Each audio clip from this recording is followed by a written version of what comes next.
Alors, on est aujourd'hui 19h. Comme tous les jours à 19h, c'est le live. Donc aujourd'hui, alors j'espère que ma connexion est bonne, hein. Je fonctionne en Wi-Fi, je suis chez moi, j'aurais aimé aller dehors, mais dehors j'ai énormément de vent. Donc c'est pas possible d'aller dehors. Aujourd'hui, je voudrais vous parler de deux choses. Je vous parlerai de ça juste après, c'est-à-dire Oran. C'était d'abord Santa Cruz, et c'est la dernière fois que je parlerai de la procession, etc., parce que je ne vais pas passer mon temps à parler de ça, mais comme on est en plein dedans, ben, je voudrais vous montrer ce livre-là et vous en parler. Mais avant, je voudrais juste vous expliquer un peu pour quelle raison est-ce que je fais le live. Il y a une raison fondamentale pour laquelle je fais le live, c'est la même raison pour laquelle j'avais monté le blog il y a 4 ans maintenant. Il y a 4 ans, en avril 2012, j'ai décidé de monter Memoblog Oran. Et Memoblog Oran, il n'avait, je crois, qu'une seule finalité, c'était que je puisse rencontrer des gens. Ça n'avait vraiment que ça comme finalité. Alors c'est vrai que j'ai énormément travaillé sur Memoblog pendant 1 an et demi à peu près, et que j'ai été aspiré par l'histoire. Mais fondamentalement, si j'écrivais des articles, c'était pour arriver à rencontrer du monde, que ce soit aussi bien du monde côté Pied Noir que du monde côté algérien, parce que pour moi, c'était fondamental de retrouver ces deux parties-là. C'est-à-dire les gens qui avaient connu Oran avant 62 et les gens qui habitaient toujours actuellement à Oran. Si je fais le live là, c'est parce que je crois plus au format du blog tel qu'il était, parce que à mon avis les gens sont plus capables, de la même manière en tout cas, de lire de longs articles, et qui sont davantage capables de suivre des petites vidéos, des petits textes, si bien que d'ailleurs je vais peut-être revenir à des textes, mais certainement pas sur le blog, parce que tout le monde se trouve sur Facebook actuellement. Donc, je vais peut-être réécrire des petites choses sur Facebook, parce qu'il y a la possibilité de faire des articles, et que ça pour moi c'est important. Mais le format principal, pour moi, ça sera de la vidéo, parce que j'ai envie de rencontrer des gens. Il faut savoir quand même que le blog que j'ai monté en 2012, c'est un blog qui est fondamental, qui m'a permis de rencontrer, mais très vite, beaucoup de monde. Alors que je m'y attendais pas du tout, hein. J'avais très peu de lecteurs, pendant des mois et des mois j'ai eu très peu de lecteurs. En revanche, j'ai très vite rencontré du monde. Et c'est vrai que le live, pour moi, il a pour but de rencontrer de nouvelles personnes encore, parce que c'est un enrichissement incroyable à chaque fois. Donc, en avril 2012, pour dire, hein, je venais d'écrire 3 ou 4 articles et j'ai été d'emblée, comment dire ça, j'ai été contacté par Claude Raymond, qui était à l'époque directrice de l'Écho de l'Oranie, parce qu'elle avait envie que j'écrive pour l'Écho de l'Oranie. Donc je me suis dit, mais c'est incroyable, j'ai écrit 3 articles et je me retrouve déjà en contact avec des gens qui sont relativement importants et qui ont envie que je parle d'Oran, que j'écrive, etc., etc. Alors j'ai discuté un peu avec elle 1 heure au téléphone, et puis en recevant quelques exemplaires de la revue, je me suis rendu compte que c'était pas tout à fait ce que j'avais envie de faire. J'aimais bien ce qu'ils faisaient eux, mais comme ils avaient décidé, c'était leur ligne éditoriale, de s'arrêter en 62, je me disais non, moi j'ai besoin de pouvoir continuer et de balayer toute la période.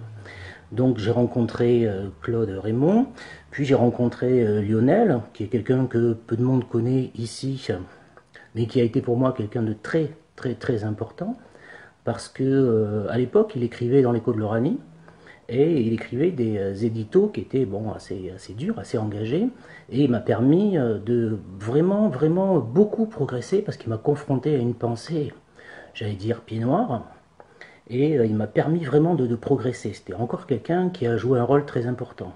Mais parallèlement, je rencontrais des gens en Algérie, comme Toufik Goumari, qui est guide à Bel Horizon, et je rencontrais Toufik Bensouissi, je rencontrais Moussa Verkan, je rencontrais plein de monde qui m'apportait aussi un enrichissement incroyable. C'est vrai qu'avec le live, j'ai envie que ça continue, que je retrouve ça, même si je sens que le blog ne peut plus jouer ce rôle-là.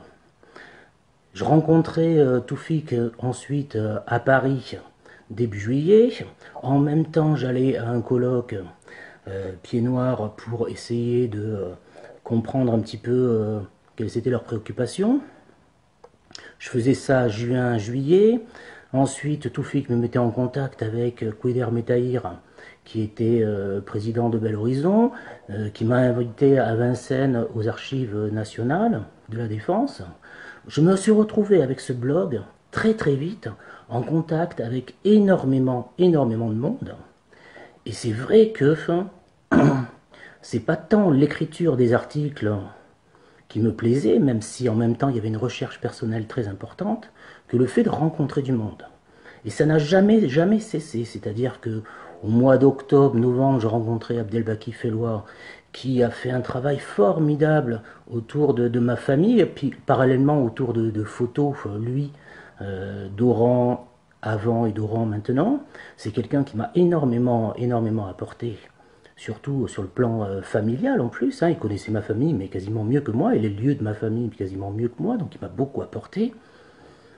Kamel, qui travaillait sur la mémoire d'Oran, qui m'a énormément apporté. Nourine, qui a monté son journal ensuite, qui m'a demandé d'écrire, même si j'ai pas voulu écrire parce que je ne savais pas quoi écrire. Je me suis retrouvé avec aussi, côté Pieds Noirs, des personnes de la marine que j'ai rencontrées, je pense, en mars ou avril 2013, et qui m'ont permis de reconstituer le quartier de la marine, qui m'ont permis de découvrir Nîmes-Santa Cruz.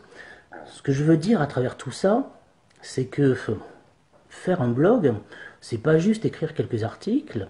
Faire un live, c'est pas juste raconter sa petite vie comme ça. Il y a quelque chose derrière de beaucoup plus puissant, qui est la rencontre avec des personnes et des choses qu'on ne peut absolument pas prévoir. Absolument pas prévoir. Et ça, pour moi, je peux dire que ça a été fondamental. Et par contre, je ne crois plus réellement au format du blog, même si il faut quand même se dire que le blog que j'ai tenu, je l'ai arrêté il y a 3 ans, et qu'il y a actuellement toujours 200 personnes par jour qui passent, voire plus. Hier, j'en avais 220, aujourd'hui je viens de regarder, il y en a 199 qui sont passés, et ces personnes-là, en plus, elles restent et elles lisent 2 ou 3 articles, si je regarde les statistiques. C'est-à-dire que sur un mois, j'ai quasiment 20 000 personnes qui passent. Non, j'ai pas 20 000 personnes, j'ai quasiment 8 000 personnes qui passent, et j'ai 20 000, 21 000 pages, 21 000 articles qui sont lus. Il faut savoir que, même si j'en parle pas sur Facebook, il y a très régulièrement des commentaires qui me viennent de gens qui découvrent aujourd'hui le blog et qui sont très riches, qui m'apprennent énormément de choses et avec lesquels je suis en contact. Donc vraiment, si je fais un live là, c'est pour arriver à rester en contact aussi bien avec le monde Pieds Noirs qu'avec le monde algérien, parce que c'est clairement des choses qui m'apportent énormément. Et j'espère qu'avec le live, je vais arriver à faire en sorte qu'il y ait davantage de personnes que je puisse rencontrer comme ça. Alors, je vous montre, après cette petite introduction, je vous montre ça. Ça, c'est un livre qui est fait par Serge Durieux, qui était, lui, un ancien correspondant de l'Écho d'Oran, et qui est resté journaliste, je crois bien, après 62, et qui a fait plusieurs livres sur Oran, et des livres vraiment de qualité. En revanche, ça va être compliqué de les trouver, parce qu'ils ne sont pas comme les précédents que j'ai montrés, édités par la maison d'édition Mémoire de notre temps. Ils sont plus édités, on les retrouve plus. Moi, je les ai achetés d'occasion, et le moins qu'on puisse dire, c'est que j'ai été jeter un œil tout à l'heure, et que c'est impossible de les retrouver. Juste impossible de les retrouver. Donc, je vais vous montrer quand même. Vous pouvez toujours essayer de faire un tour sur Price Minister, par exemple, ou sur Amazon. Mais Amazon en occasion. Hein. Et vous vous retrouvez avec un livre qui vous raconte mais tout ce qu'il y a à savoir sur la construction de Santa Cruz, le pèlerinage, etc. etc. Ça commence même avec le marabout de Sidi Abdelkader al-Jilani, Et vous avez des photos qui sont juste magnifiques.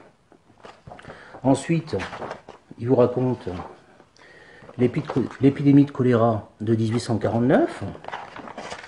Et là, vous avez aussi des photos des cimetières qui sont très très belles. Alors j'en ai relevé quelques-unes. Le cimetière des colériques.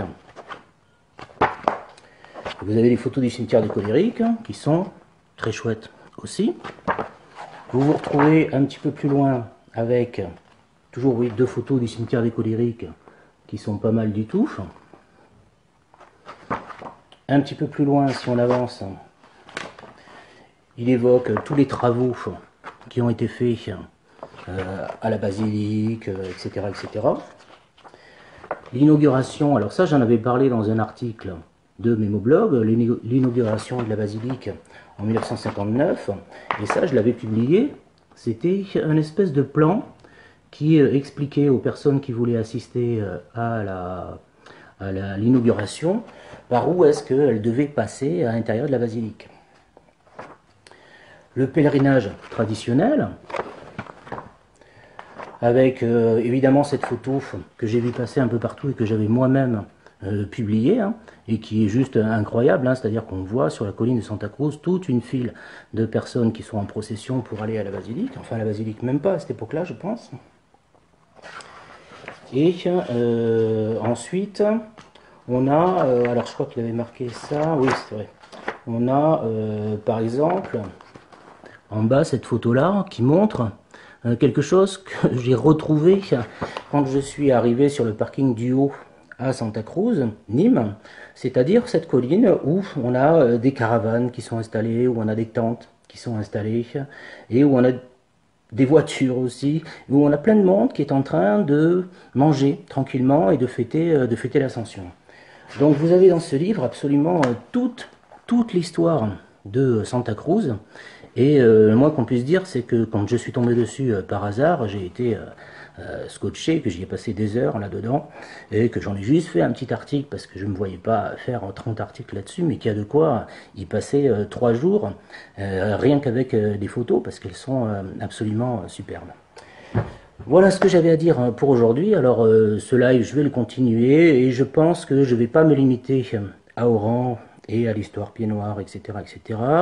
Là, je l'ai fait parce que j'étais sur la lancée de Nîmes Santa Cruz, mais je vais un petit peu diversifier, je pense, à partir de la semaine prochaine, et vous parler de tas d'autres petites choses, notamment de livres, d'écriture, etc., etc. Voilà, donc je vous remercie de m'avoir suivi. N'oubliez pas que le live, c'est aussi fait pour que vous puissiez poser des questions, si vous avez des questions à poser sur tout ce que vous voulez de toute manière, soit sur ce que je publie sur Facebook, soit sur ce que je fais par ailleurs, il faut surtout pas hésiter. Donc sur ces belles paroles, je vous embrasse.